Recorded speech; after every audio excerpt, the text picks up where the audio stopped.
we're passing the arm and then returning a thrust. That's Sagai.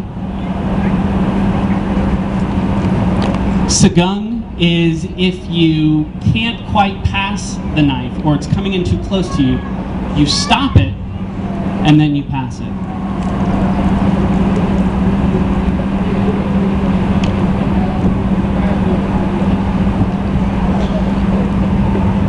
All right, moving on to something a little bit more dynamic. We're going to feed the double X pattern that you saw earlier, and we're going to do a guillotine and thrust with the disarm, still 2 blades.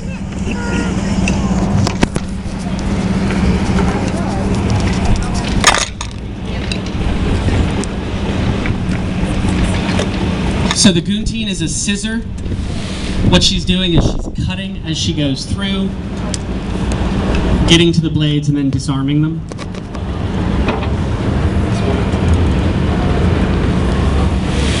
Moving slow here so you can see it.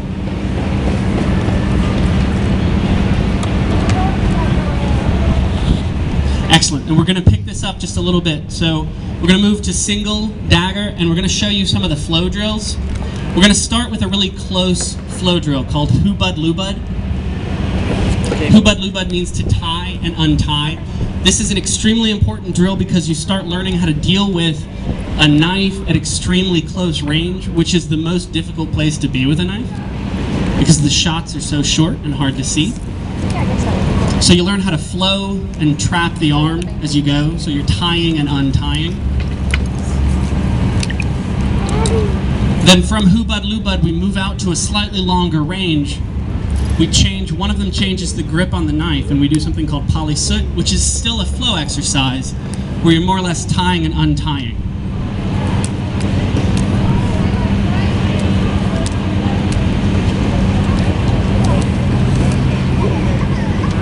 Can you do the transition from that to Hubud Lubud? There you go. So that's going out from medium range back into short range. And then feed a disarm, please.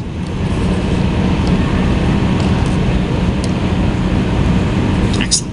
Okay, that's going to take us to empty hands, and before we go all the way to empty hand, we're going to start empty hand versus dagger. This is one of the most critical areas of Kali, at least with modern day relevance, because chances are, if you're attacked, your attacker's going to have a weapon, and you probably won't, or at least you won't have one ready. A knife in your pocket is not going to help you unless you can get it out of your pocket in time. So a person coming at you with a knife is pretty scary. So what we're going to do first is a drill called Seni Guru. So he's going to feed an angle, she's going to pass, grab with both hands, and then use that to take him to the ground. Seni Guru means to make sure. It's the first thing we learn because it's essentially what your body wants to do anyway when somebody swings something like a knife at you. Grab it with both hands, zone out of the way, and take him to the ground. If you can do that one more time slow, I want to point something out. So right here, she has to zone away because he's got another hand. If she stayed in front of him, then there's the opportunity for another attack to happen. No, he cheated and pulled a knife out of his pants. You're not supposed to do that. So that would have been a cross, but that's okay. All right, so that's Seni Guru. The next thing you do from that 1 through 5 is a pass and disarm.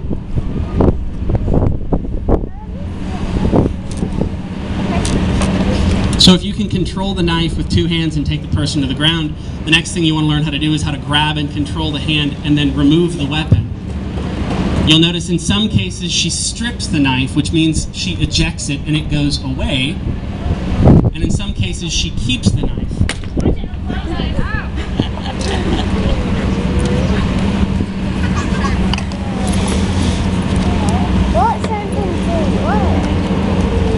Again, practice slow and controlled. All right, from there we're going to move to true empty hand. And before we do that, Adrian, if you could grab 2 knives, please.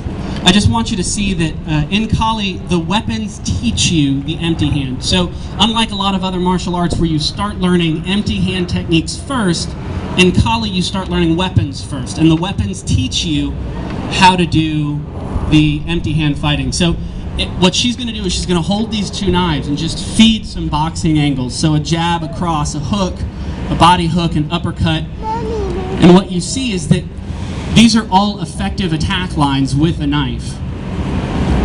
And that's actually where the boxing in Filipino martial arts comes from. The boxing in Filipino martial arts is called panantukan. Excellent. So now we're going to move to boxing drills. So Nathan's going to feed a jab cross.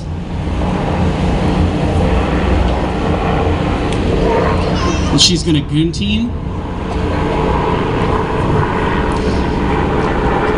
And get to any combination she wants to go to. So you always follow up with a combination. We're going to talk more about that in Jeet Kune Do here in a second.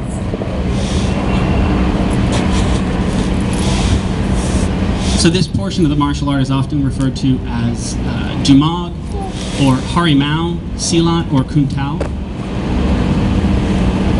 All right, now finish with a Puta Kapala, please.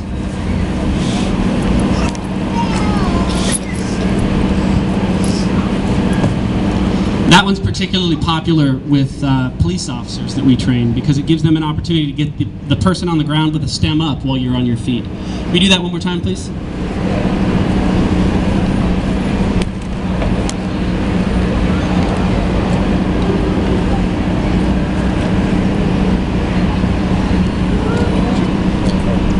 And then we're going to do exactly that same thing, but instead of following up with combinations, we're going to go straight into the Puta Kapala and go into arm bars.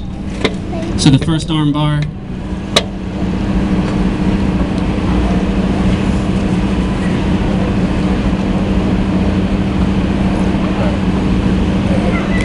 If you're familiar with grappling or Brazilian Jiu-Jitsu, that's an extremely or shoot wrestling.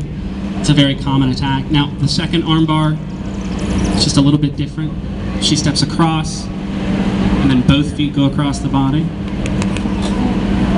Now that's effective if there's only one opponent, but if you could, one more time, either one of those arm bars. Let's say he attacked her in a parking lot, and I'm his friend. If she goes to an arm bar, this is no bien. So you have to remember that you need to use the right technique for the right situation. You don't want to be left on your back when there's multiple opponents. All right, and then that's going to take us to some Silat leg takedowns. There is a possibility you will wind up on the ground, or you'll wind up on your back, and somebody in front of you, maybe they push you or hit you, give you a solid cross, and it knocks you down. And so what we want to be able to do is get to our feet and get them on the ground as quickly as possible. So we do that through some Silat leg takedowns that involve